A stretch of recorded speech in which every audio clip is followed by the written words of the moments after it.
feel free to take it or not take it, whatever you like. And feel free to ask questions. Thank you. Yeah, highly recommend Trio. By the way, most people that are in it really like all the services. Plus, I hear they give free snacks. We do have snacks, yes. Snacks, yes. We also have like a study room and a lounge area, computers, printing, you know, different perks.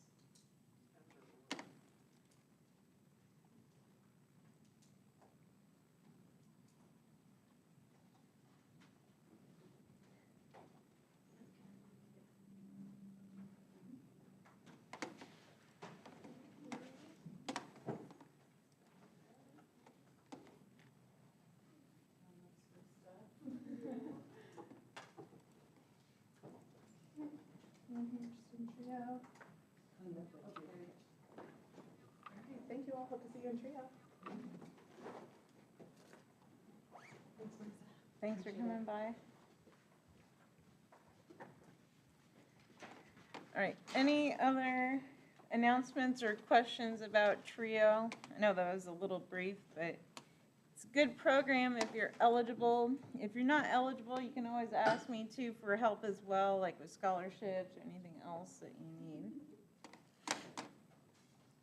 All right, so let's finish up. So we're going to keep finishing up chapter 2, which has kind of been peeking into chapter 3. And then we'll officially get into chapter 3 and kind of just keep going from there. And if you need a delay turning in your chapter 2 homework, that's totally okay since we're still kind of covering some of those concepts.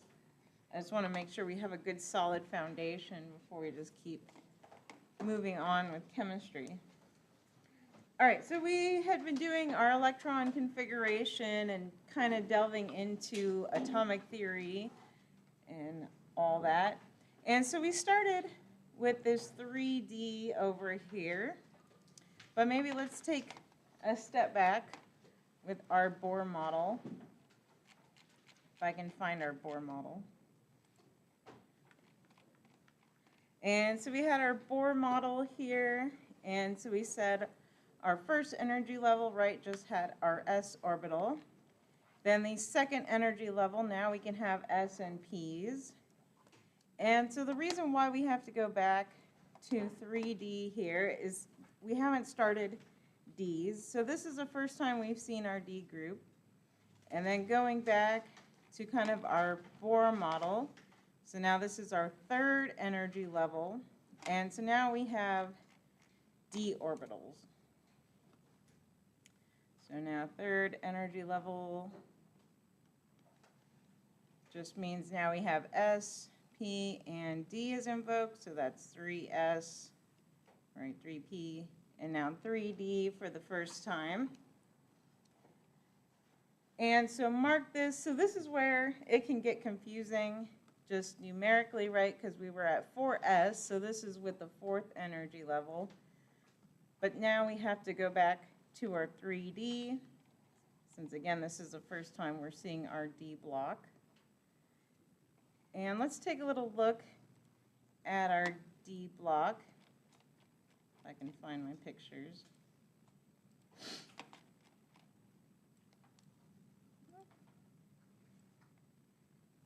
And so now our D orbitals, so there are 5 D orbitals. And so each one of those orbitals holds 2 electrons, just like the other ones.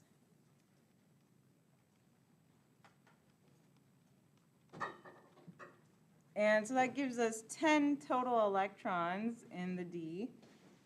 And so now that makes sense, kind of jumping around to our Bohr model. So if it's S, P, and D, right, we have 2 from S, 6 from D, or 6 from P, and now 10 from D. So that gives us our kind of 18. Kind of pause there for a second.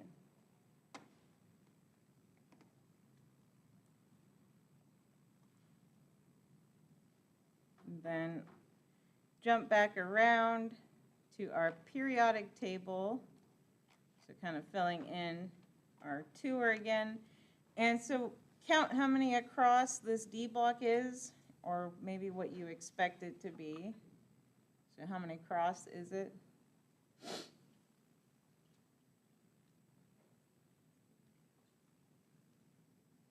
What do we count? 10, right? So 10 makes sense, so that matches with our d orbitals and how many d electrons can fit across. So 10, and so there's kind of these other numbers which aren't always helpful. So you can kind of ignore these numbers for now, but if you want to write like this is 3D1, 3D2, etc. And let's actually look at a few oddities. And so let's look at our P table and we'll talk about some more things. And so let's look at 1, 2, 3, 4, 5. So let's look at manganese is probably going to be odd. Oh, not manganese. I didn't pick right. Chromium, there we go. Chromium is an odd one. So just try to do, let's try the electron configuration for chromium, just what we expect. And then we'll talk about maybe about what your periodic table says or other things say.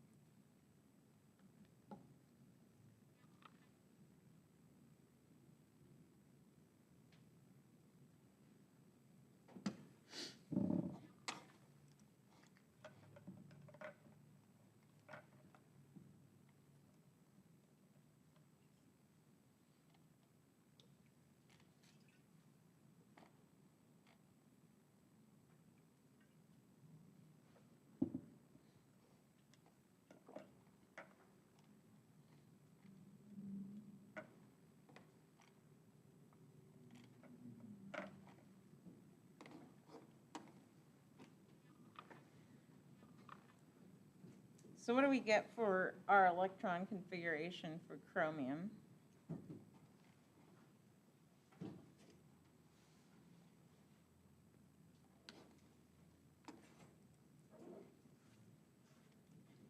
And where could we start, too, if we're doing kind of abbreviated electron configuration?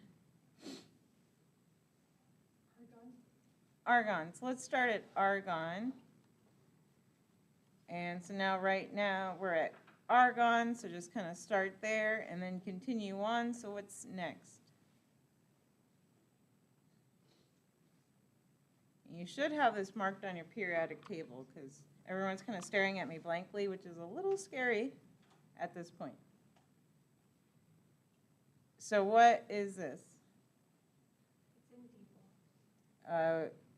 Sorry, this that I'm pointing at first. We got to fill up. So we were at argon, and then what's next? So what's this labeled as? But then what? So 4s2, right? So we got to fill up our 4s.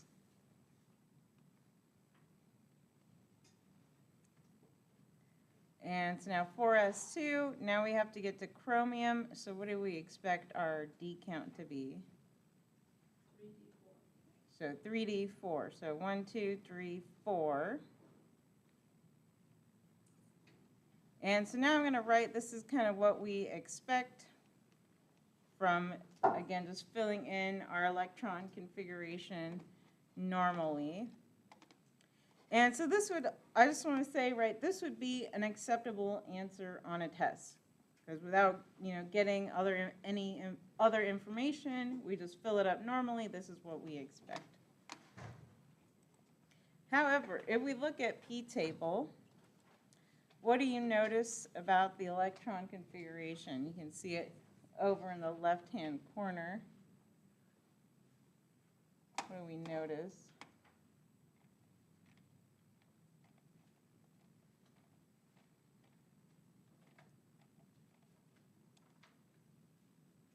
So does it match what we said?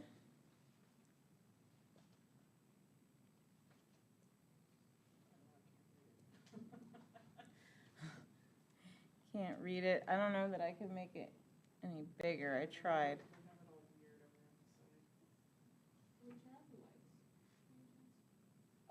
I mean, I have the front lights turned off. I think it's just because it's like pixelated. Yeah, unfortunately, I can't get any higher resolution. Oh, that's weird because it's kind of broken. That is strange. Why? Technology struggles. Yeah, I don't know what is the issue with the resolution. Well, anyways, if you can't read it, what it is, so the actual is argon 4s1 3d5. And so this may seem a little weird, but let's kind of talk about this and why it's actually not weird. And so we were discussing our energy levels. And so just kind of a recap. The first two energy levels, that's where they have the biggest gap. So there's your biggest gap between the 1s and the 2s. But then each subsequent energy level gets kind of closer and closer and closer together. So they get more similar in energy. And so what you have, so let's go back and kind of draw this out. So again, our expected situation. So we expect that the 4s would fill up first. So putting our 2 electrons in there. And then there's our 3d right above it. So 1, 2, 3, 4, 5. So we would expect it to fill like so. But then what we find is this energy gap is actually pretty small.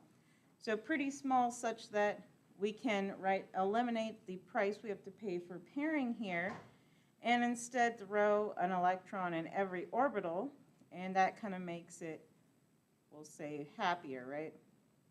So this is pretty close in energy, so it's going to treat them more like they're all degenerate here. And so now I'll fill it up with our actual case where it has no paired electrons and instead all our orbitals are filled. So our 4s and our 3d all have 1 electron. So you may see kind of situations like that. I may also kind of ask you to explain, like, why is this the expected one versus this is the actual, and then you'd want to draw some sort of diagram and say, you know, the energy difference between the 4s and 3d is pretty negligible. And then always remember, right, you have to pay a price for pairing electrons. So we'll look at a few other odd cases, but let's continue with our electron configuration. So then we can fill this all up, so then this should be 3d10, and now back, so gallium is 4p, so I would write that again on your periodic table. Then we fill up our 4p, so that brings us to krypton. Then go back to rubidium, so that starts 5s. Yttrium, 4d, so fill up our 4d. Back to 5p with indium. And now 6s. And so let's kind of stop here for a second, because now we have some more oddities. And we kind of have to, what I say, fix ourselves. And so the first thing you want to do is, well, count how many across you have on your periodic table. So go ahead and count. So what do you guys get? And you could get different answers depending on your periodic table.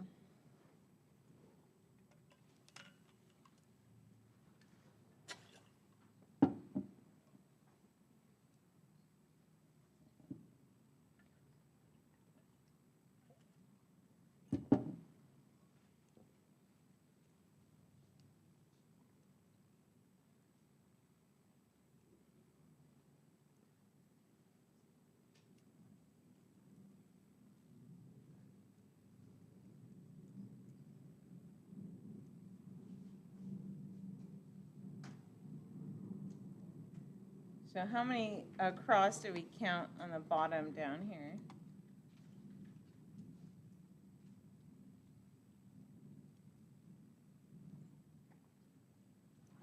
So I hear a 15, and so 15, at least, so if your periodic table looks like this one, and lanthanum and actinum are down here, and then pay attention that lutetium and lawrencium are also down here. So yes, this should be 15.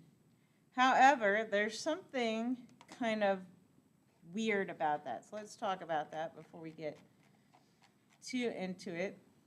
And so we'll just get a quick preview. So here are our 7f orbitals. And then, of course, just like before, each one of these orbitals holds 2 electrons. So what's 2 times 7? 14. But then we counted 15. And so this is the problem, and where you kind of have to pay attention to your periodic table. And so I kind of disagree with this one, that it throws lanthanum down here. And so I would keep lanthanum and actinum up here in our D block. So I would, and let's practice that. So let's do the electron configuration for lanthanum. And again, I would keep it in the D block. So we want to go in order. But this should basically be 5D1. So see if you can figure out the rest of lanthanum.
For lanthanide, can you still state the noble gas in the previous row?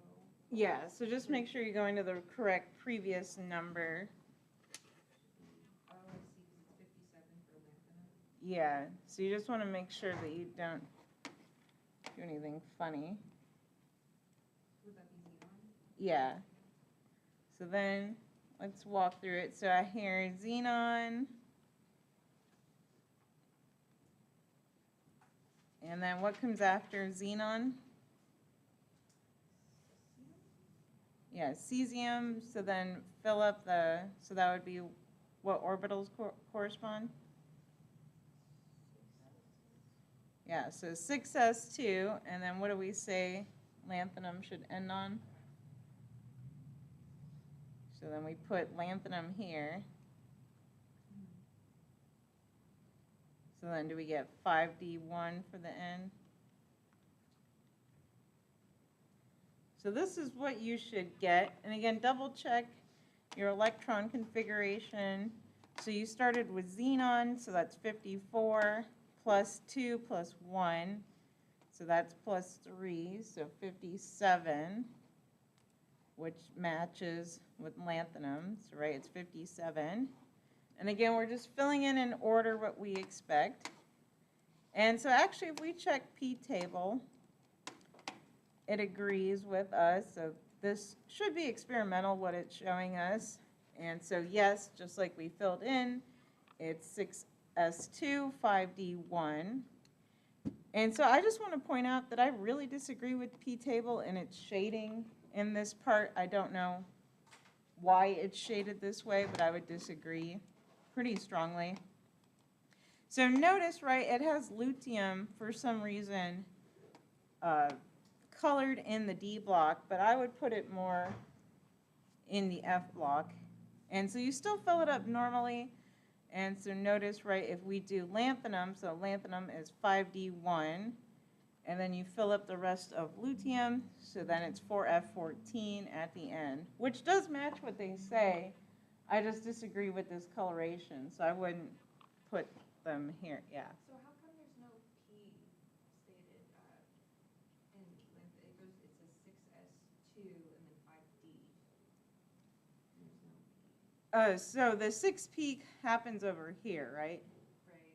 So it's just the order that, It's a P block. yeah, so that's why I encourage us to go in order, right? So we have to fill the 6S2, or sorry, the 6S first, but then if you look, and it's kind of, I need more like hands, because looking at the orbitals up here, right, it's showing the energy levels. So the 6X gets filled up, and then you go back to the 5D, so that's next in energy level. Then you're back to the 6P. But you have to fill up, sorry, the 4F as well. So they're really close in energy level. So let's go through that kind of again. So right, then cerium, we want to say this starts 4F1 here. And so I would color all this as our D block down here. So again, I would put luteum, so this is 4F14, so lawrencium is 5F14 down there. So label thorium, so this is 5F1. Actinum, right, is 6D1. And so let's, again, kind of walk through that. So let's try the electron configuration of europium, see if we can practice that.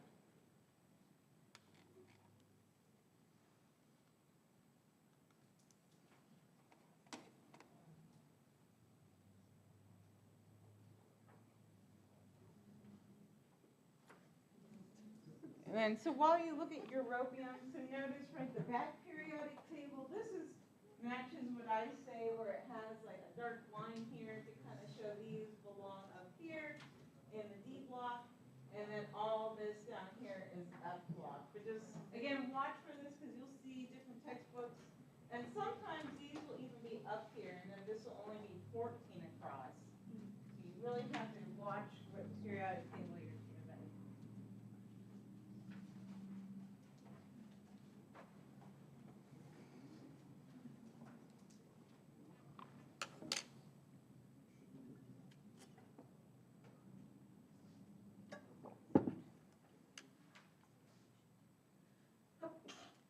Bless you.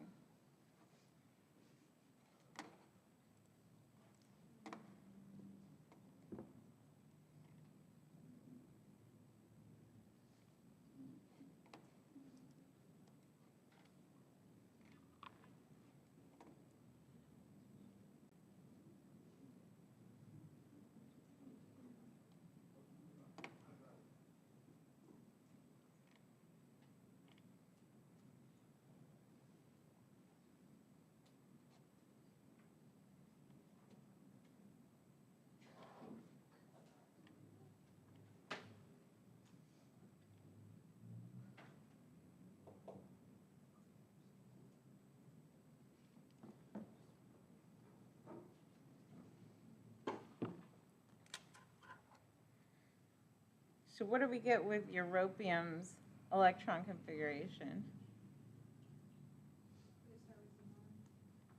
So xenon, and then 6s2. And then, I think it depends on if you're counting the cerium as the F1, because if you are, then it would be 4F6. But if you count the, like how this period table has it right here, then it would be 7. If that makes sense. Yeah, so what I would do, because you don't want to forget the 5D1, so that's kind of the key. And so that's what I want to emphasize with y'all, is you want to fill up the 5D1 first, and then you go to 4F1, so then it'd be 1, 2, 3, 4, 5, 6, just like you were saying. So then it should be 5d1, 4f6. And then you want to make sure that you have the correct total number of electrons. So again, 54 plus 2 plus, so 56, 57 plus 6, 63. And so then we can look at europium. And so this is also an odd one, right? So if we now cheat, so if we look at what's kind of expected, so the expected answer is 6s2, 4f7. So I'll put, this is our theoretically correct.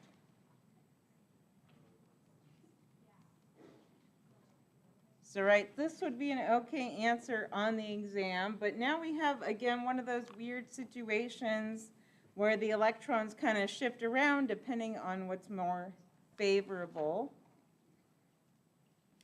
And so if we compare kind of the actual again, and so now the actual was xenon, 6s2, 4f7.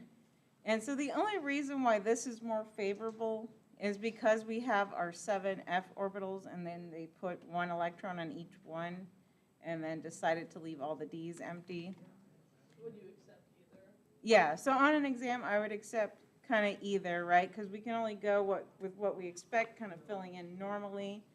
But that's kind of why you'll see oddities and different answers.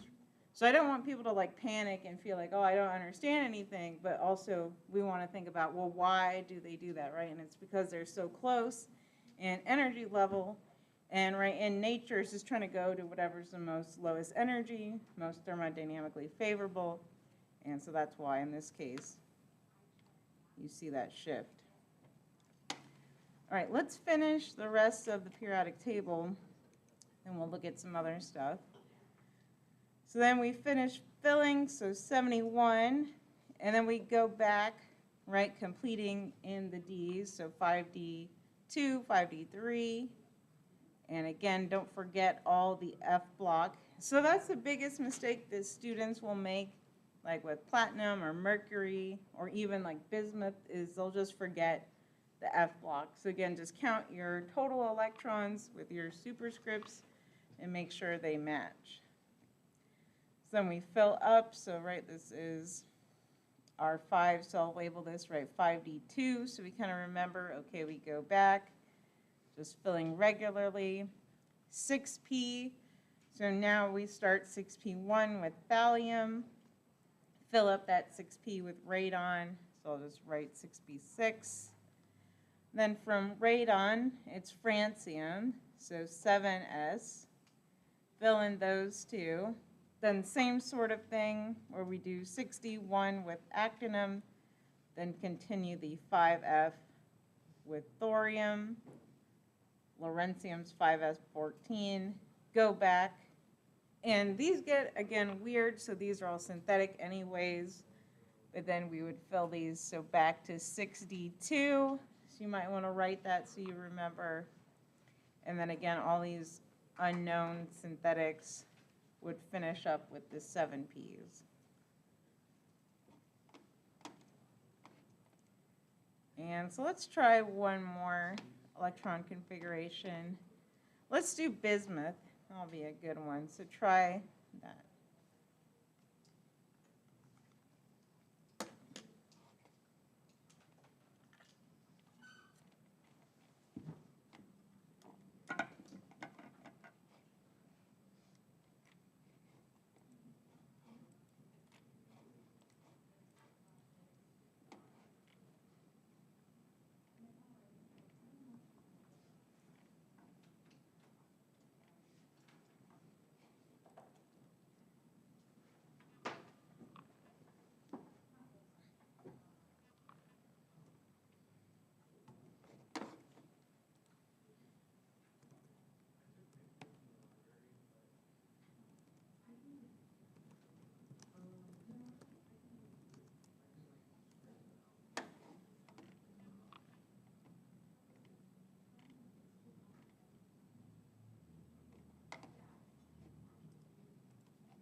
what do we get for bismuth's electron configuration?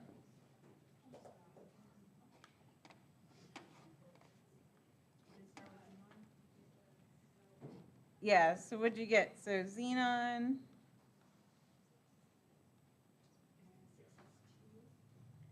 6s2. And then this is where I get confused, so 5D, because you're going to the lower energy level to fill it, but would it be 5D5 or just 1? Well, that kind of depends, because eventually we're getting over here, right? So you might want to just go ahead and fill in, right, 4F14 and then 5D10. Oh, because then you put the Fs. Yeah, Why would you go down to the Fs though, if it's not in that block? because it's still in there, right? So we still have to fill in, because we're trying to get to 83, right? So we started at 54, so you're 55, 56, so 6s2. And you could write 5d1, but then you'll end up going, then we have to fill 4f14, right? And then you go back and finish filling that 5d. So they both end up full. But they are in there, right? So that's what I'm saying. Don't skip your F blocks, because bismuth has F electrons in there. But then what would it would be 5D what? So then 5d10, because, right, you fill them all up, so the D can hold 10 electrons. And you can even count. Per 5 levels. Hmm? It's 2 electrons per 5 levels, so that's Yeah. why it's a 10. Yeah. And so, right, so again, you fill up 4F14, then we were at 5D1, then 5D2, 3, 4, 5, 6, 7, 8, 9, 10. So that was filled. And then 6P, so what's the ending there? 3. 6P3. And then how come when you go to the P block, Oh, I it goes didn't back write up to the, 6? so I didn't write 4F14. So that's where you need to write like the numbers, right? Because we already had our 5P. So that's why we're at 6P, right? Because we've already filled it at in, so it's just whichever is next. Yeah, so write the numbers there to remind you.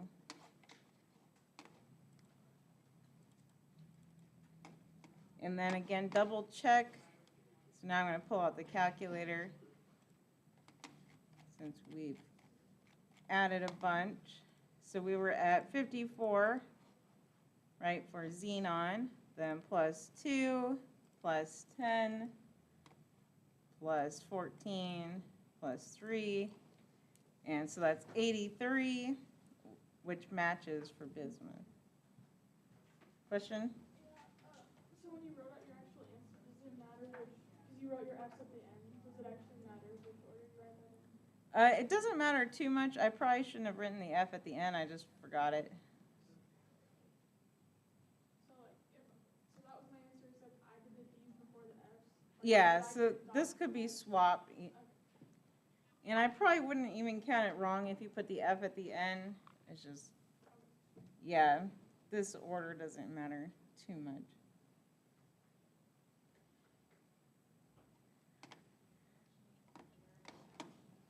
All right, let's look at our periodic trends, because that was kind of the last bit.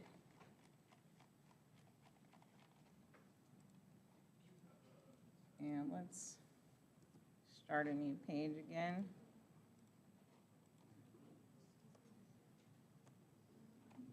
And so let's look at a few things. And so we had said that, right, our atomic radius increases as we go down. But now we want to look at the radius as we go across a periodic table and kind of what's happening there. And so let's look at a few scenarios.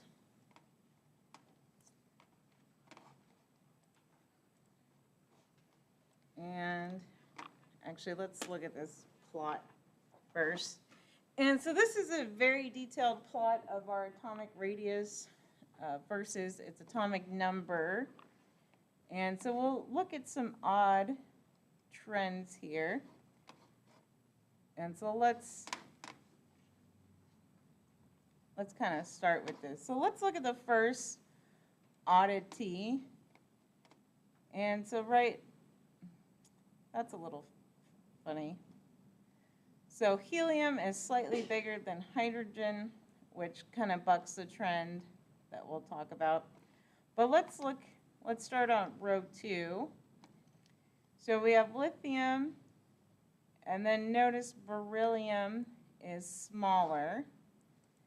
And so kind of the general trend that people say is, okay, well, our radius decreases as we go across, but this is, again, an oversimplification.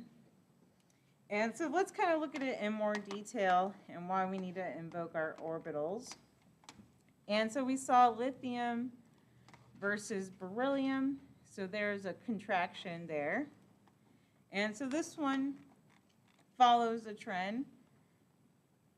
And again, we can understand it. So let's compare. So lithium versus beryllium. So why is beryllium smaller?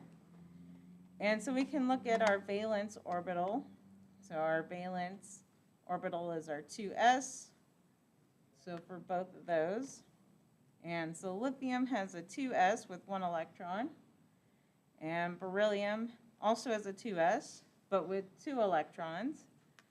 And since they're the same orbital, being at the same distance away, so now we're thinking of effective nuclear charge. And so again, your center is positive, and then you're comparing with how many electrons you have effectively at that distance. And so basically we're saying, well, beryllium has 2 electrons at this certain radius versus lithium's 1.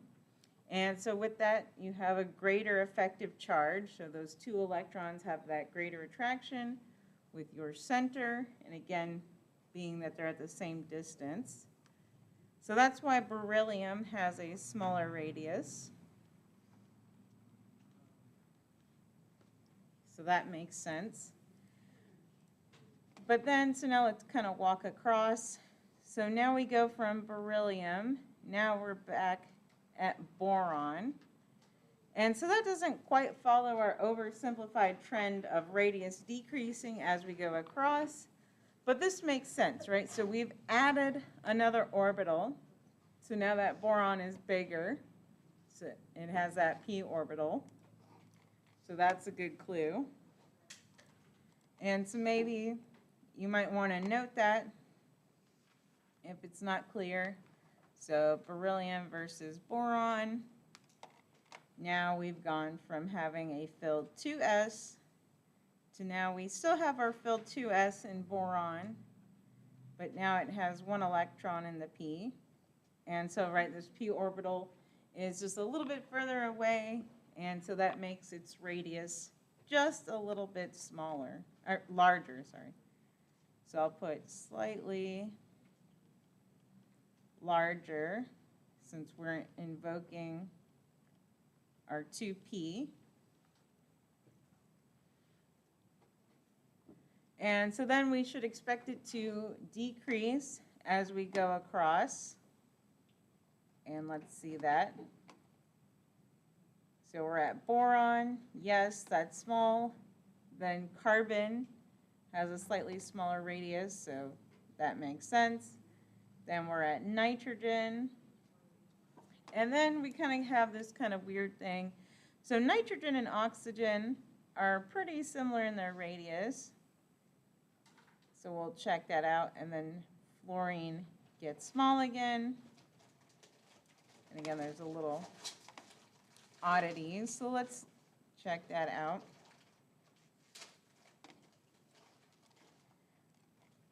So now if we fill in our electron configurations, so let's look at nitrogen versus oxygen.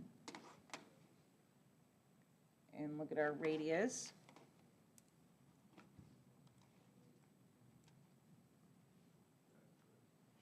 And now we have our 2p, 2s, so fill it in.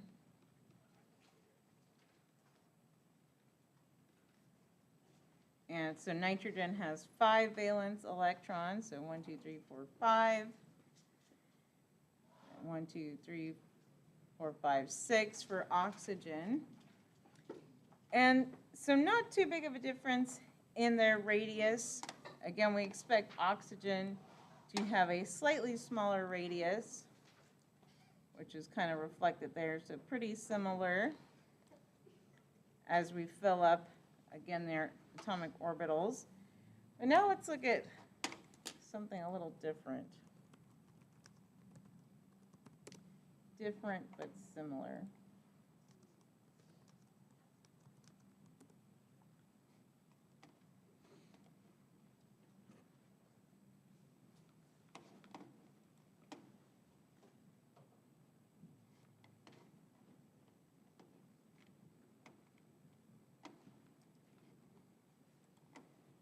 And so if we look at it, then our ionization energy. So now let's compare ionization energy.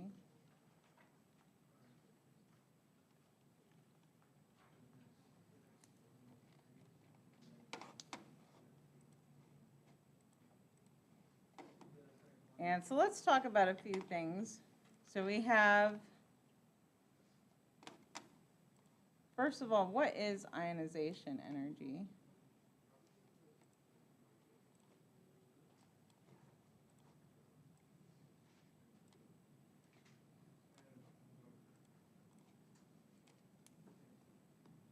So let's define, so what is our ionization energy?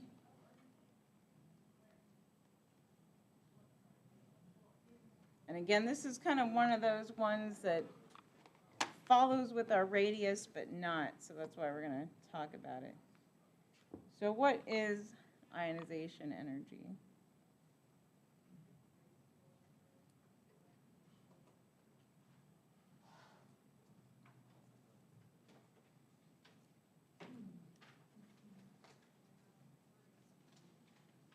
So what happens when you ionize something?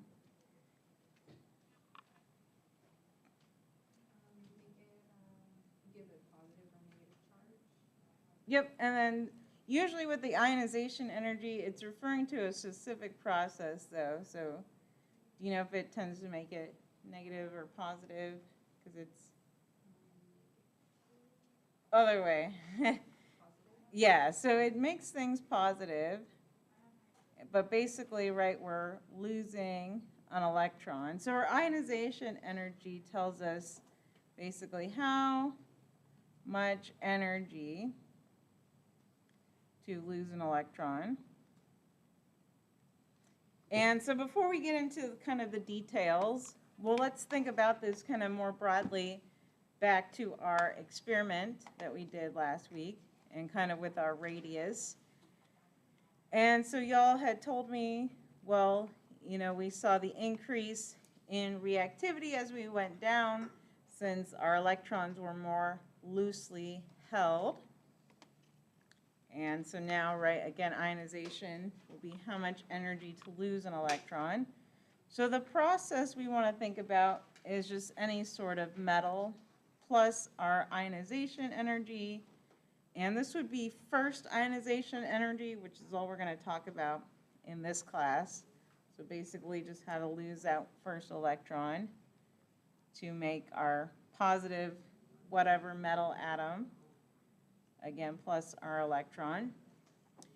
And so we can at least write the trend for ionization energy as we go down. That's easy to understand. So as we go down the periodic table, our ionization energy decreases. Again, seeing that increased reactivity with the potassium versus lithium. So, right, we can say, well, that doesn't take a lot of energy to lose that electron on potassium. That was a pretty favorable process. But now what happens as we go across? And this goes with our radius, so that's why we want to look at it. And so again, we were back at this oddity here. And so we said, okay, well, their radiuses are about the same. We expect oxygen to maybe even have a slightly smaller radius. since again it has more electrons on this 2p.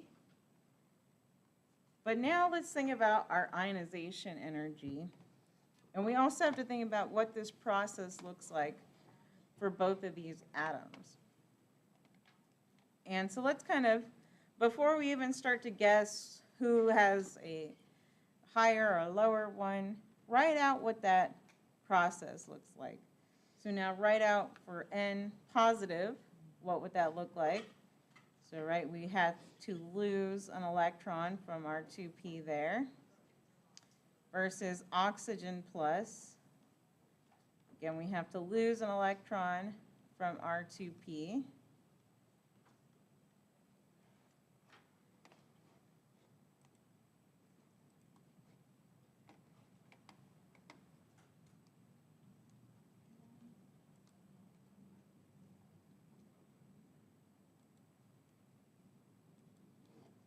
And so what do we think about this? So which one might you expect to have a higher ionization energy?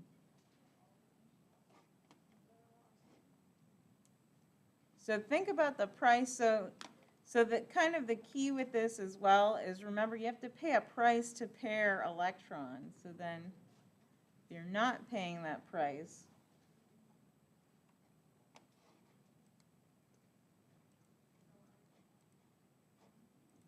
so what do we think? So if it has paired electrons, so that's not favorable energetically, versus now there's an electron in every p. Compare that to nitrogen, so it had to lose an electron in the p. So which takes more energy? Which process do you think?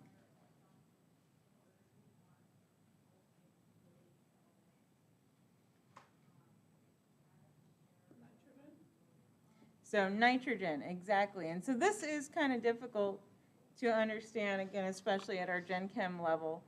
But yes, the nitrogen actually has a slightly higher ionization energy. And it's pretty subtle, so I have another graph to show you. So here's ionization energy, and here's nitrogen, so atomic number 7. Oxygen just a little lower. And so yes, all that subtlety was because of this energy pairing here.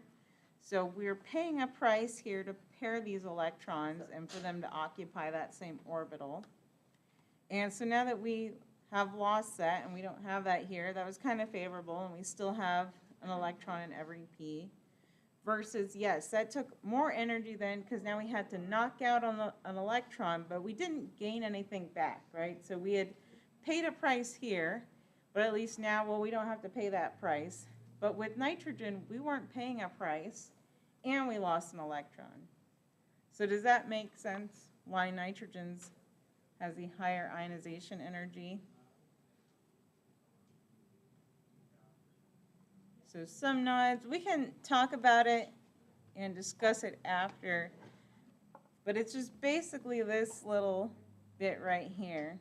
And I'll kind of add that you pay energy price for pairing.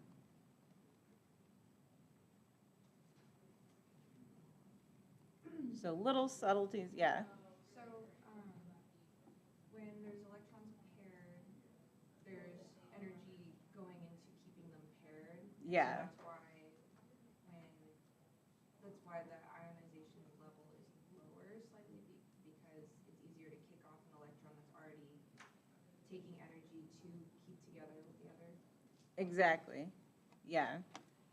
So just think about that. There's an energy for them to occupy that opposite spin position. So yes, now we don't have to pay it for this scenario.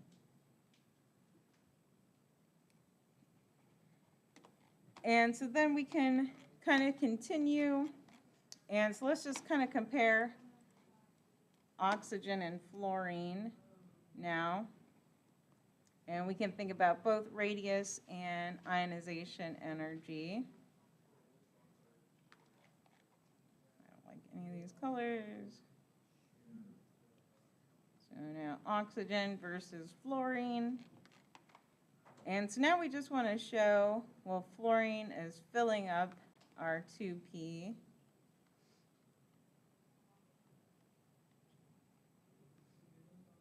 So now fluorine, right, our 7 valence electrons. So 1, 2, 3, 4, 5, 6, 7. And then, like we would expect, so fluorine then has our smallest radius, at least on this row. So it's going to be smaller than oxygen, since again it has more electrons effectively at that same nuclear distance. And then it also has the higher ionization energy. And so that's just from our effective charge. So right, they both kind of have these paired electrons, but now we're just kind of thinking about, well, who has more of an effective nuclear charge compared to the nucleus? And so that would be fluorine, since again it has 7 valence electrons. And then 5 in the 2p, again keeping that pretty favorable. And so then that kind of goes into what we see as well with reactivity trends. So again, if ionization is defined as losing an electron, you generally don't see like F plus ever. You'll see fluorine minus, but never fluorine plus.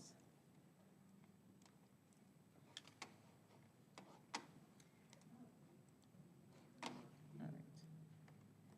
Now I've lost my graphs.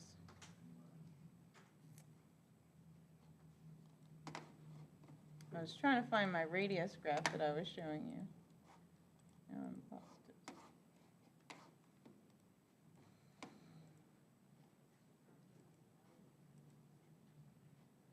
Well, that's awkward. Oh, there it is. And so then, again, now we're back to radius, kind of just following that. So neon, again, slightly larger than fluorine, so that kind of is different than the trend, but I wouldn't expect you to know that. And then, of course, as we're back down to the next onion shell, the 3s, notice the big jump. And so then we kind of repeat the same sort of thing, so I won't go into it, but we can see, so sodium, magnesium fills up, and then aluminum, so aluminum starts the P block.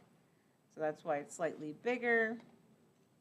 Silicon is a little funny, so it has a large radius. Actually, it's carbon that's a funny one. So carbon has a smaller than expected radius, which goes back to why we're carbon-based life forms. But then you kind of see that trend. So phosphorus, sulfur, chlorine, again with these small radiuses. And then a jump every time we go back to that new onion shell. So potassium's a lot larger with that electron really diffusely held. So then this trend kind of continues. And then, of course, things get weird in the transition metals. So we don't generally talk about trends in transition metals. And again, kind of same thing with our F block. So you can at least kind of appreciate it, but we'll stick to our overall trends. And let's see, let's talk about other periodic trends. So we have ionization, energy, and then we also want to talk about 2 other things. And so we have the terms, we'll talk about them together, but they're separate ideas. So we have electron affinity versus electronegativity. So is anyone familiar with either one of these concepts? Heard of those terms?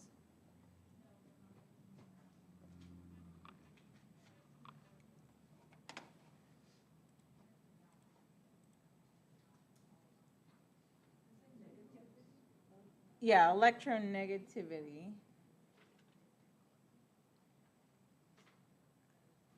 So no, never heard of them, or what do we remember about maybe any of them, or usually people remember like what the most electronegative element is sometimes.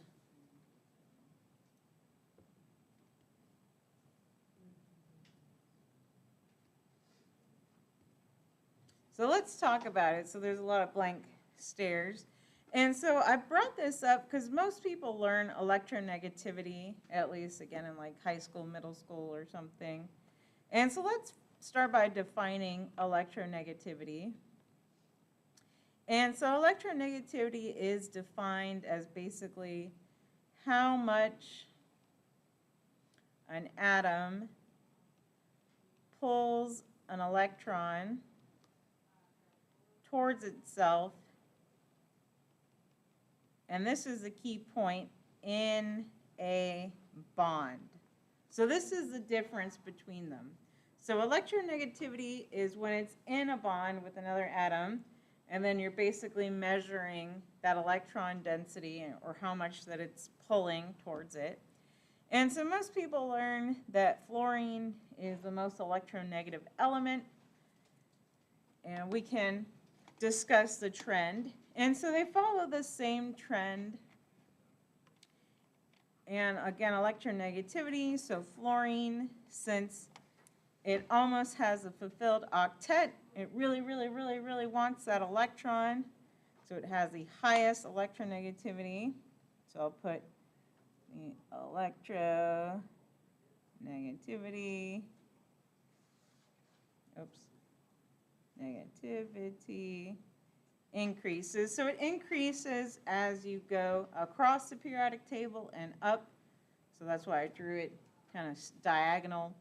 So francium then is the least electronegative, and electron affinity again goes with it. And so let's define what electron affinity is. And so electron affinity, usually don't see it, again, introduced until like college level where they make that distinction. And so electron affinity is a little bit different. And so the first difference is that it's measuring just the atom itself. And so again, we'll use generic M to symbolize any atom. And so now it's measuring how favorable is it to put an electron on there. So metal plus your electron gives you some negatively charged atom plus energy, and trying to measure that energy tells you the electron affinity. So whether this is a low energy process, so that's favorable, or of course a high electron affinity,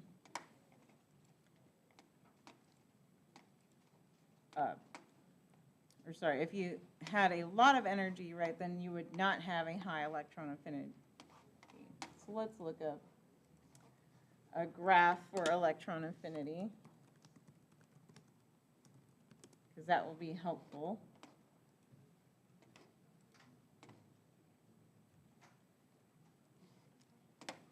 And so the energy, if it's favorable, is negative. And so this is a good, oh, this is not a good table.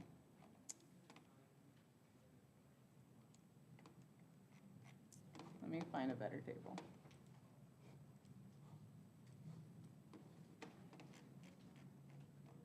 Oh my gosh. Why does no one want to put, there we go, some values on there.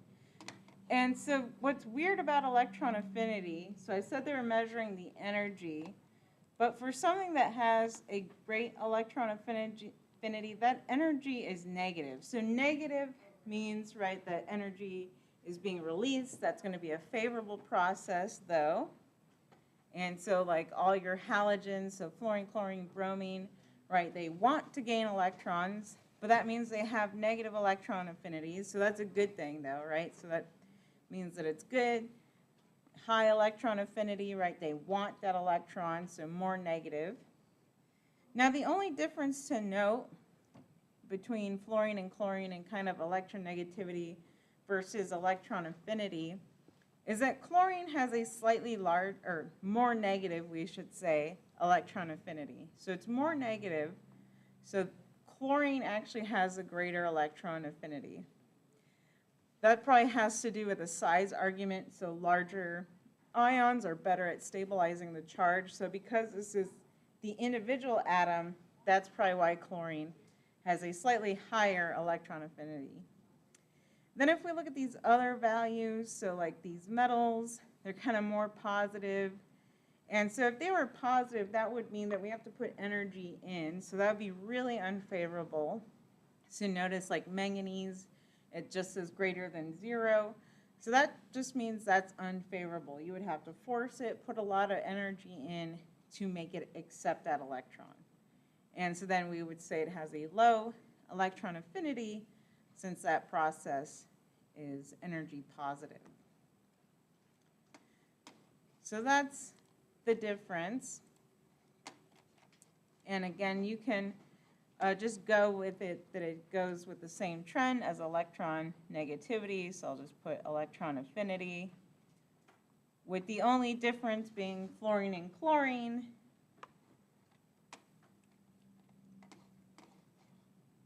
All right. Let's see if we, and so just other periodic trends, I think we mentioned that there's kind of more metallic character on the left side. Then as you go right, it goes more non-metal, of course. Trying to think of other things that I missed with. So we did ionization energy. And so again, just to recap for ionization energy, so we said it decreases as we go down, right, and add our onion rings. But then our ionization energy, again, tends to increase as we go across. But you want to make a more specific argument with your orbitals, so like the sp orbitals, and kind of get into that for those. All right, I think that's basically it for chapter 2. So now this is a good point. We can take a little 10-minute break, so maybe at like 2:10 we'll come back and then we'll start chapter 3. So I need to post the live link for 3 still, but I'll do that during our break. So then we'll get into kind of bonds, and then we'll pick up, right, the valence electrons, Lewis dot structures, and kind of reinforce that. And then if you have questions, just kind of ask. So yeah, we'll pick up with chapter 3. I just need to run to the bathroom, but then you can ask me questions.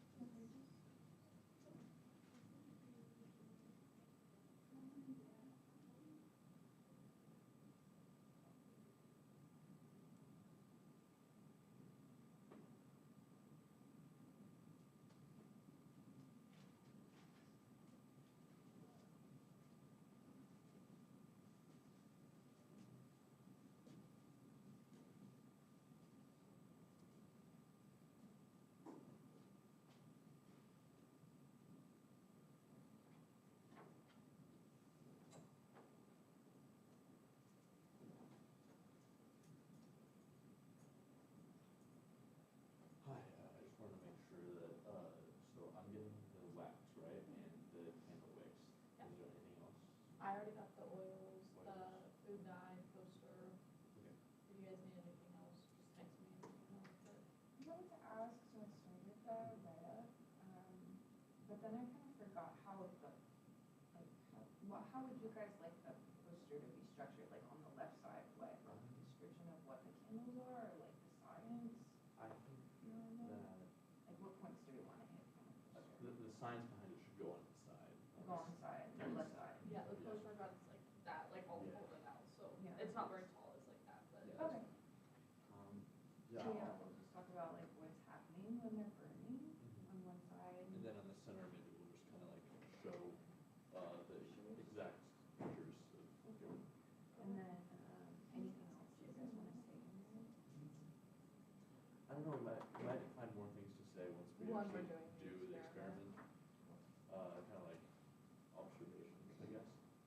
Yeah. Alright, so I have, I can, pick up the wax and more wax and candle wicks.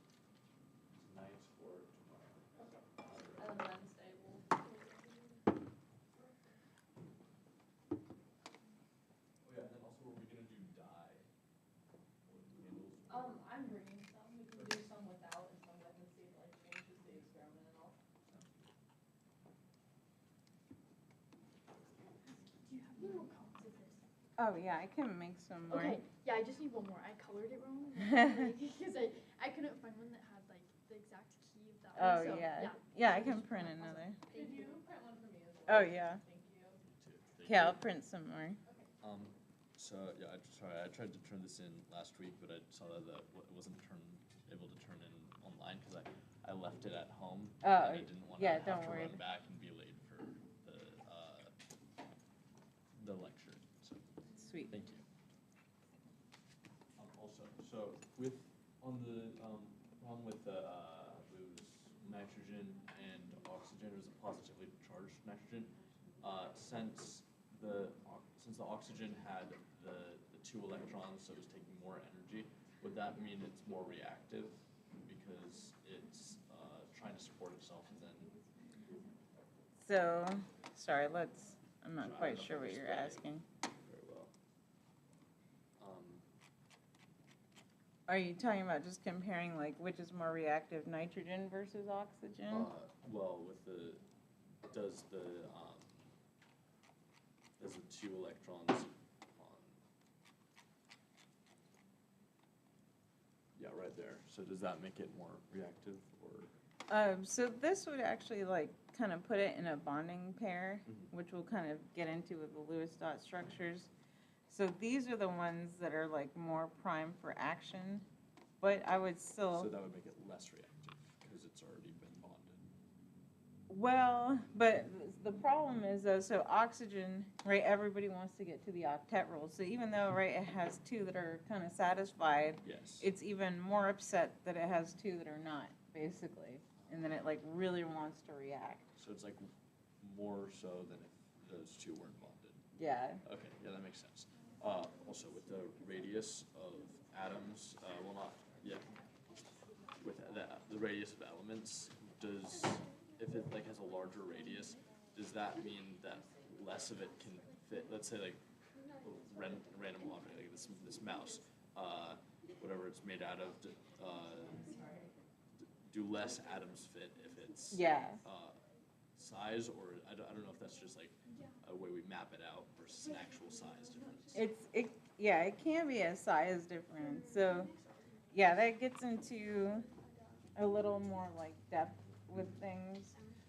But you are getting at the right idea because there's 2 things that go into like how many things you can fit in an object. Right, 'cause It's it like could- how it packs, and so that goes into like the crystal packing structure. Yes. And so that's beyond this course, but like if you took my 200 level series, you would learn that things pack in like, you know, a certain way, and then that means that you can get so many atoms in there, and then based off of like the radius, right, then you can only fit so many in. Yeah, so then you can actually use like the object's density and stuff to like calculate how many atoms are in there and stuff like that. Okay, yeah, that makes sense. Once you know like the crystal packing structure. Okay, yeah, thank you. Yeah.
All right, did everybody make it back from break?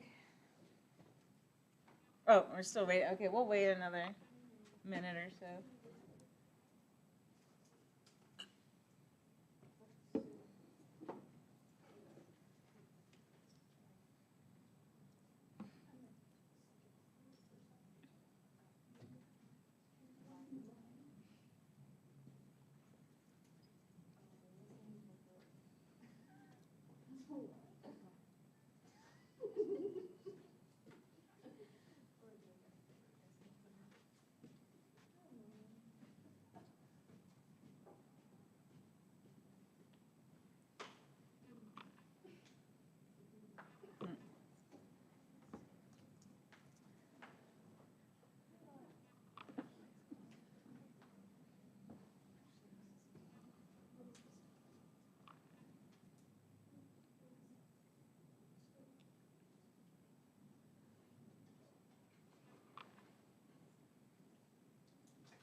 Classmates go.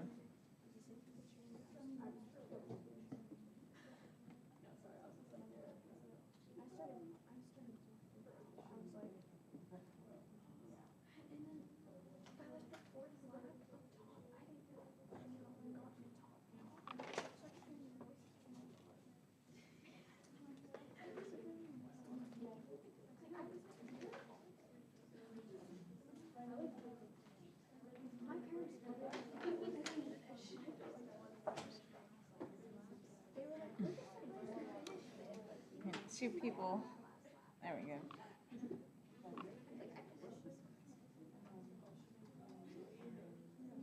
All right, let's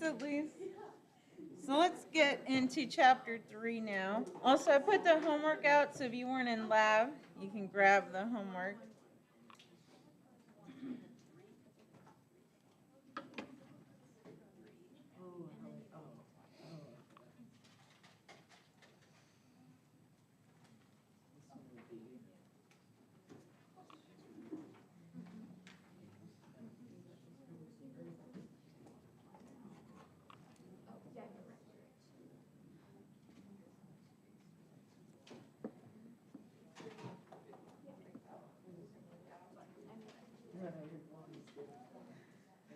And so now we want to start chapter 3. So chapter 3, we're now going to get into types of chemical bonds. Now we'll be differentiating between ionic and covalent bonds, which are new terms. And so now let's kind of get started. So it says, so compounds are composed of atoms held together by chemical bonds.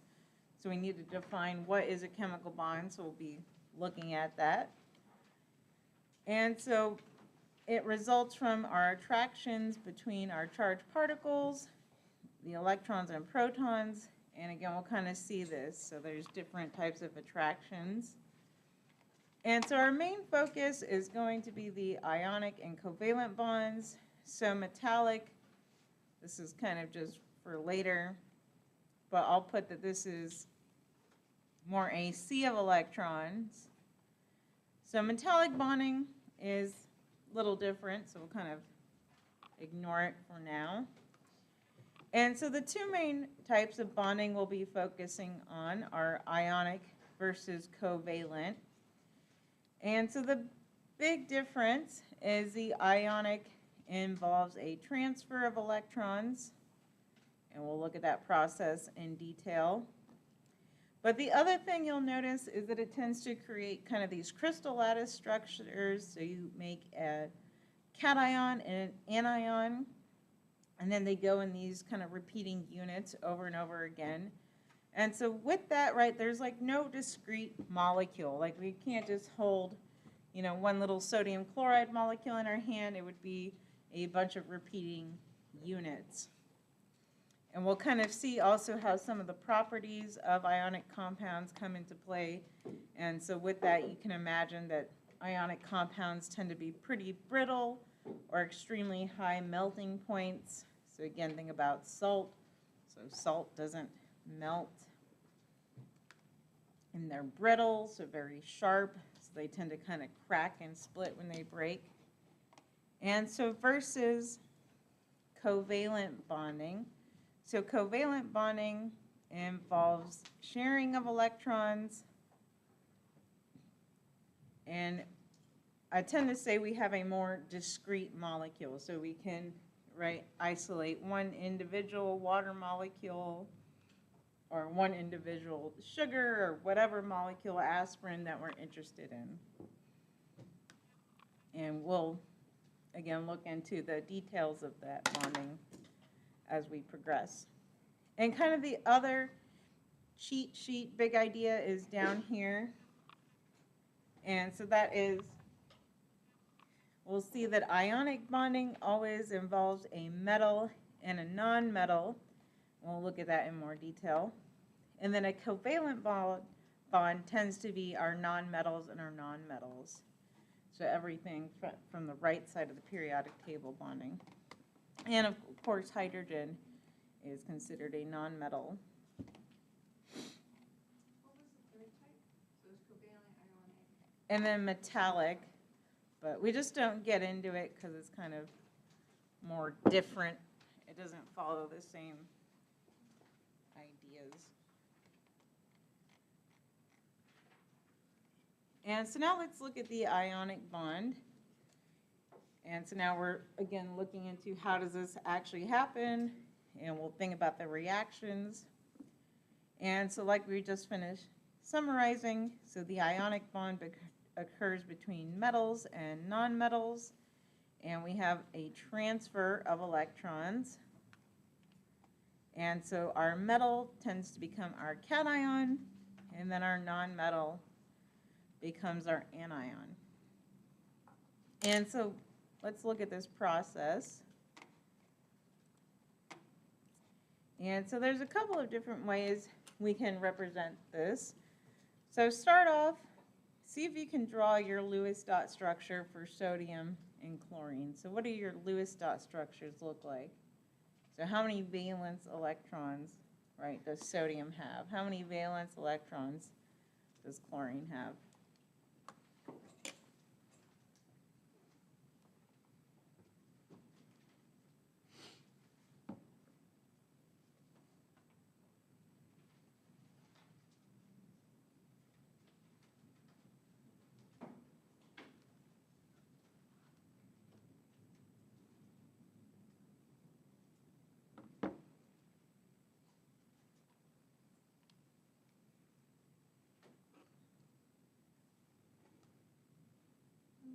How do you identify what's all in the valence shell?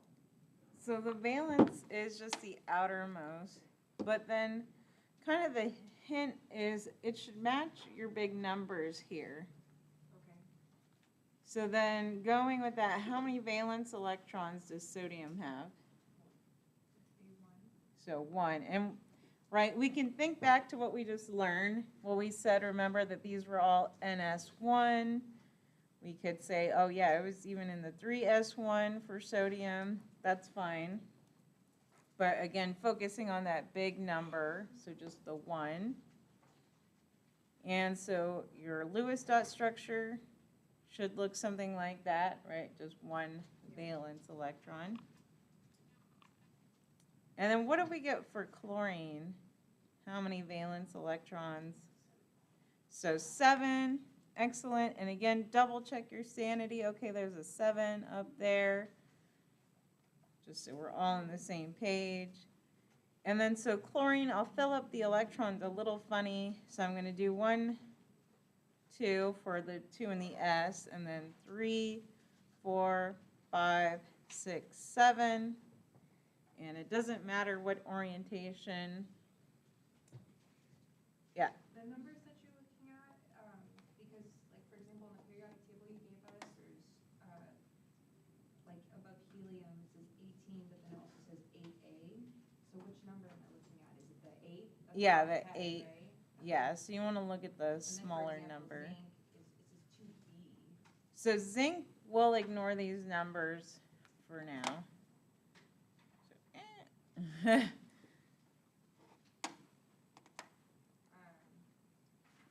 Iron, cobalt, nickel, those would all be 8 valence. we're going to ignore these for Oh, now. just all the Yeah, transition metals. yeah. Okay. So ignoring all transition metals for now, because the numbers don't match nicely for them, but I don't want to start confusing people.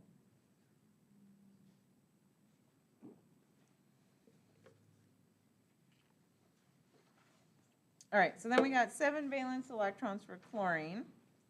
And so now let's start taking a closer look. And it could be helpful to write out the electron configuration. So I'll kind of do that with sodium. So right, we're at neon, 3s1. Oh, I don't know why I wrote 2 there. And so again, I'm just kind of identifying our valence electrons. Chlorine, so its electron configuration is neon, and then 3s2, that was a terrible S, 3s2, 3p5. And so what you want to note is, well, we need to fulfill the octet rule, and so we want to either probably get rid of an electron for sodium. And so kind of what you're judging too is basically how far away are we from the noble gases. And so what you kind of tend to find with our metals is that our metals, so like our sodium wants to lose 1 electron to get back to neon, right, to get back to a noble gas configuration. Same thing, so magnesium wants to lose 2 electrons to get back to neon. Aluminum tends to lose 3 to get back to neon. And we can even write, so I'm going to write what I call our oxidation state, our charges. And so, right, usually, again, we lose 1 electron, lose 2 electrons for this group, lose 3 electrons. And then group 4 over here, this is where things start to get a little weird, right? Because we could either lose 4 and get back to our noble gas, or we could gain 4 and get to a noble gas. So I kind of put this +4, -4 here because things can get weird, or they also tend to make covalent compounds. And then afterwards, then they tend to want to gain electrons. So nitrogen likes to gain 3 electrons. Sorry, I'm allergic to everything. Everything's in bloom. And then, right, oxygen tends to gain 2 electrons, so I put 2 minus. And then fluorine tends to gain 1, so I put my 1 minus there. And so now let's see that with our reaction. So kind of, again, thinking about what's happening. And so now if they see each other, well, now sodium's going to want to get rid of this electron and give it to chlorine. And so let's kind of show that then. And so that's exactly what happens when these 2 compounds meet. And we make sodium plus and chlorine -1. And so we can still write our electron configuration, our Lewis dot structures. So sodium plus, I would leave like so, just kind of showing that we've lost the electron. So you don't typically go back and refill it with 8, even though it is satisfied. And then, right, we can write, well, neon electron configuration. And that makes sense. So noble gas satisfied by the octet rule, so using that term. And then chlorine, we can go ahead and draw out all 8 electrons, kind of showing that it gained another electron. And again, it should have 8 as well, since it has that negative charge on it. So No, it has one more electron than our neutral. And then we could write out our electron configuration for chlorine. So neon, 3s2, 3p6 now, since it's charged.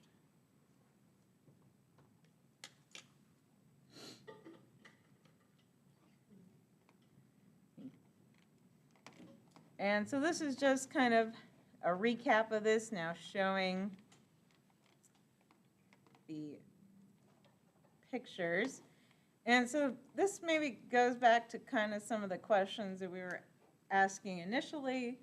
And so that's why, right, sodium metal is super toxic. Obviously, you wouldn't even try to eat it. It would just be exploding in your mouth. And same thing with chlorine, so that'd be pretty toxic, and you'd probably die with some exposure to that. But then combine the two, and we make our tasty sodium chloride table salt.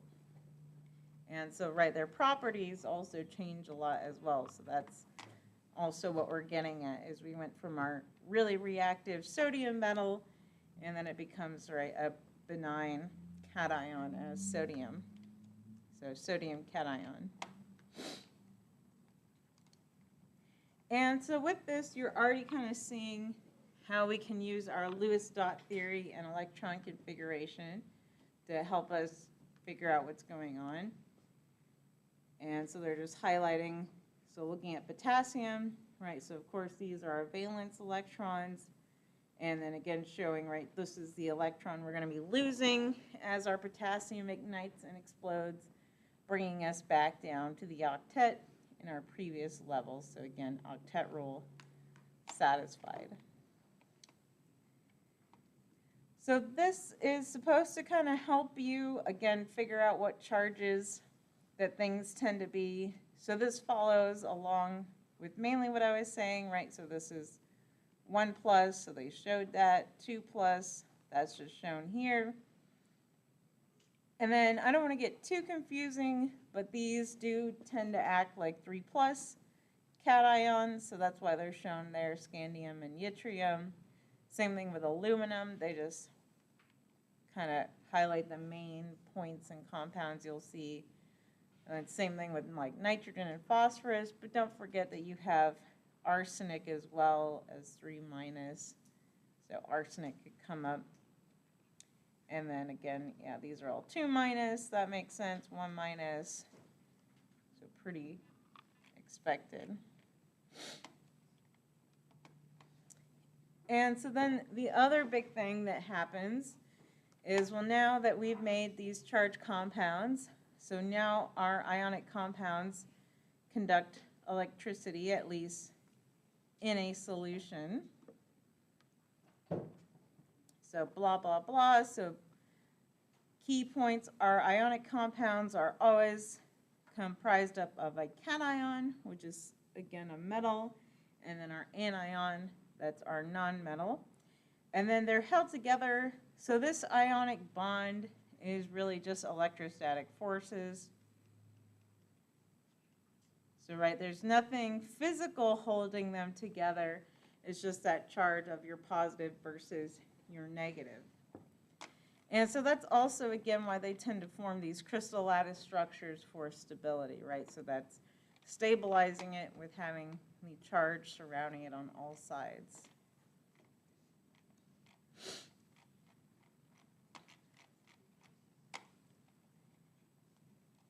And so notice, too, they're also in these ratios. So you make these compounds that are going to be electrically neutral.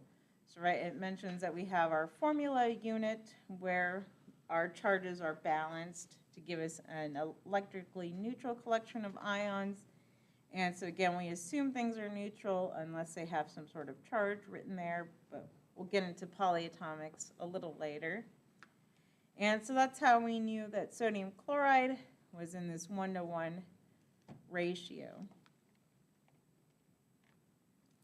And so just kind of summarizing, again, ionic has a positive and negative ions, and then our charges must sum to equal our overall charge, which is usually 0. And then our formula reflects our smallest whole number ratios. But we'll look at some practice. All right, so now let's look at how to write our formulas and name our ionic compounds. And now there's two different types. And so first we'll look at the first type. And so we have the two distinctions are our metals that form only one type of ion versus our metals that form more than one type of ion. And so our metals that form one type of ion, so these are always our alkali metals, and then our alkaline earth, and then zinc is always 2+, aluminum is always 3+, and for our purposes, silver is 1+. And so then what's left in the other category? Well, that's going to be your transition metals, so all the oddities, right? All the iron, cobalt that we were wondering about. And then intertransition metals, so this can be F block, can get weird. And then there's a few P block metals as well that have multiple oxidation states. So that's going to be tin and thallium and lead are the main ones. And again, we'll look at some examples.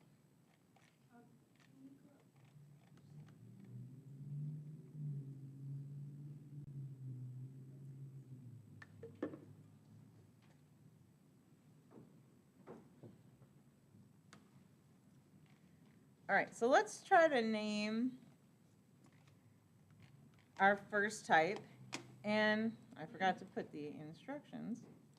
But basically, you just name your metal. So, right, you state your metal name, so whatever it is, so sodium, lithium, potassium.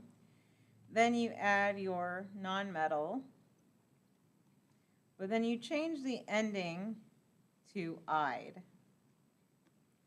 So we'll do sodium chloride together since we saw that one.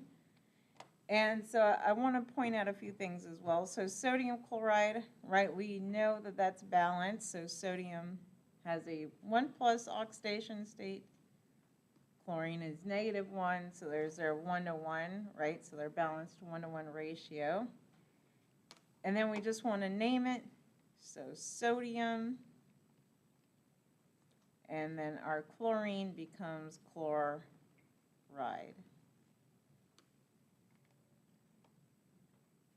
So now go ahead and try these next three. See if you can name them.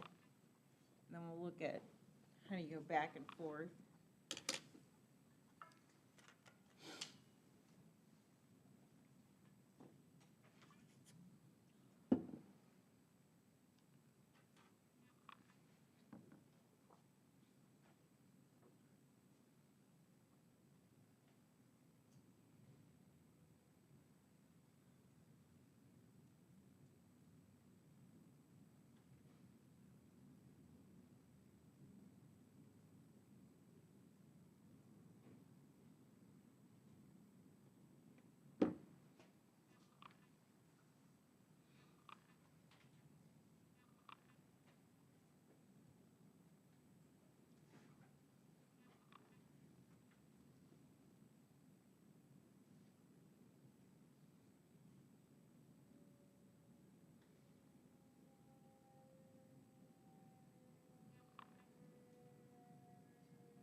All right, let's hear what y'all got.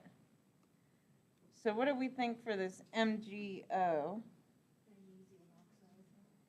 So magnesium oxide. And let's kind of look, well, how do we get this formula, right? So we can kind of go back and forth. So magnesium, check it out on your periodic table. So yes, it's in this alkaline earth. 2+ oxidation state is what we expect. And we can kind of go back. So now I'm just kind of showing off to the side how we rederive this formula. So magnesium, 2+, and then oxide, so that's for oxygen, right? So we go over to oxygen, well, it tends to gain 2 electrons, so -2 for its oxidation state. And then you can already kind of see, well, this is 2+, this is 2-, that cancels out, so that gives us our formula back out as magnesium oxide, so MgO. Excellent. What about CaF2? So calcium fluoride, excellent. And again, let's look at this one, how to go back from our name to our formula. So calcium, 2+, right? Look at our periodic table. And then fluoride, so find that. So that's over here with fluorine. -1 though. So fluorine, -1. But there's, yeah, so there's 2 of them. And so, right, she saw that pretty quick. But I like to also use our little swap trick. And so all this means is we're solving the algebra. So that gives us a 2 here, a 1 here. So that gives us our formula back out for calcium fluoride. So all this swap trick does is solve the algebra. So I can write out the algebra. So basically 0 is equal to our 2+ times X for calcium for however many, plus -1 times Y. And so you kind of end up with this algebra, right, with 2 variables, which isn't the easiest to solve, but the kind of easiest solution is if you swap these numbers and plug those in. So that's why you get 2 fluorines for Y there, and then 1 for X. So with that swap trick. Does that make sense with a kind of swap trick? And it'll be useful later. We'll see it again. What did you get for this one? So aluminum oxide. And again, let's look at that swap trick for that one, just to see how we go back and forth. So aluminum, that's 3+. Again, just looking at our periodic table, seeing where it is, so 3 here. And then oxygen, -2. And so this is where a swap trick helps us. So the easiest way to balance it is if we swap the numbers. And so that gives us back out Al2O3. And again, right, you can kind of see that mentally. So if we want to make it 0 overall, well, I need 2 aluminums, right? So 2 times 3, that's +6 to balance out my -2 oxygens. So 3 times -2 is -6. And there are other ways to kind of think about this as well. We could also like think about Legos and kind of matching up the pieces, because that's basically what this is too. And so what I mean by that is like your aluminum, pretend that it's like 3 bricks across, since it's 3+, and then you're trying to see, well, when does that oxygen match up? When do they line up? And oxygen would be 2 blocks. So then you kind of see, well, I need 2 aluminums that are 3 to match 3 oxygens that are 2. Does that kind of make sense? Trying to show other ways to kind of think about this.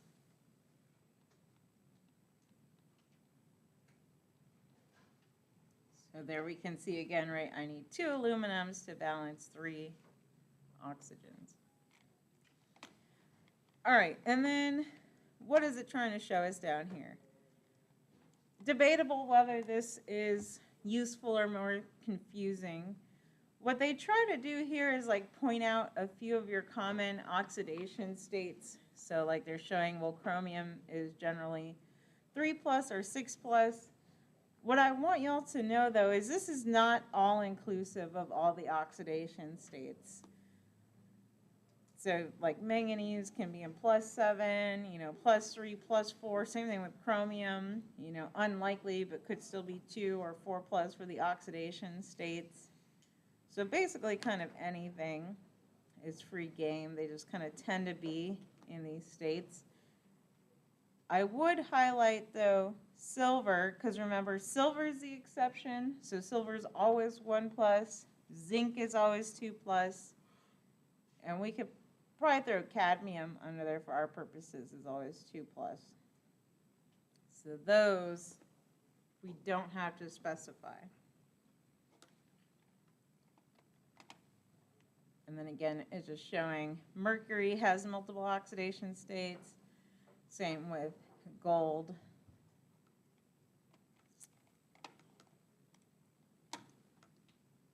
Slowly running out of time. I think we have 6 minutes. All right. And so now how do we name the next type? And so the next category is that basically metals in this category have multiple charges, so multiple oxidation states. Again, going back to the d electrons or other oddities. And so basically the key point is their charge cannot be predicted. So right, we can't just say, oh, that's an iron compound, so I know it's 2+. We have to go off of their name. And I would say this almost makes it easier though in some ways. And so blah, blah, blah. So multivalent metals. So again, it's just telling you some examples. So this is one example of we have iron sulfate where iron is 2+ versus iron sulfate where iron is 3+. And then we mentioned, so again, you might want to label or star these exceptions on the P block. So lead, thallium, tin, those are your more common ones that have different types of cations.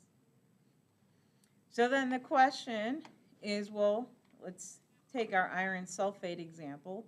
How would you distinguish between iron sulfate with the 2+ charge versus iron sulfate with the 3+ charge? And so luckily, y'all are learning this in 2024, because even when I was in high school, we did the old method. And so let's talk about what you have to do. And so all you have to do is you name your metal just like before, but now you put your charge in Roman numerals. And then you still change your base ending to "-ide", but let's go through that really quickly. And so if we're looking at this case, again, FeSO4 versus Fe2SO43. And so the first thing you have to do is you have to figure out your oxidation state based off of this. And so this was kind of a hard example to start off with because you don't know what a polyatomic is, but I'll tell you that sulfate is this, and it has a 2- charge on it. And so they're in a 1-to-1 ratio, and so that's how you can tell that this iron is 2+. And now let's go ahead and name it. So now we can say, well, iron, and then you just write 2 for the 2+, for again its oxidation state in parentheses, and then we can finish. So in this case, again, you wouldn't know how to name this as of right now, but maybe on Wednesday I'll bring the polyatomic sheets to help. So then it's iron 2 sulfate. Now we look at this one. So I'm going to do reverse swap trick. So that helps me out. So sulfate, I'll just do it mentally too. So there are 3 of them. So -2 times 3 plus 6. If we only have 2 irons, then it has to be 3+. And so now we'll write again iron 3 using our Roman numerals, sulfate. And so now we have, right, 2 different names, so iron 2 sulfate for this formula versus iron 3 sulfate for this one. And so kind of running out of time, I at least want you to look at the old naming system. And so again, you don't have to do this, but like I said, even I learned the old naming system. So you might still run across a paper or a textbook or something that's using this. And basically how it goes is the most common but lower oxidation number is in the OS. So like chromium has a 2+ and a 3+ as the most common. So chromous is 2, chromic is 3. And so notice like tin has a 2 and a 4 oxidation state. But again, I wouldn't really stress about it because all you have to do is write the Roman numerals. So that is a lot easier, a lot more straightforward, and it makes more sense because, again, like we mentioned, these aren't all inclusive. So you could have, you know, iron 1, iron 4. So more exists, so it's nice to kind of have that flexibility. All right, I guess we'll end lecture since we also have another class. So we'll pick up tomorrow. We'll continue our naming practice of our ionic compounds, get into polyatomic, and hopefully, yeah, just practice our naming. All right, and I will end our stream.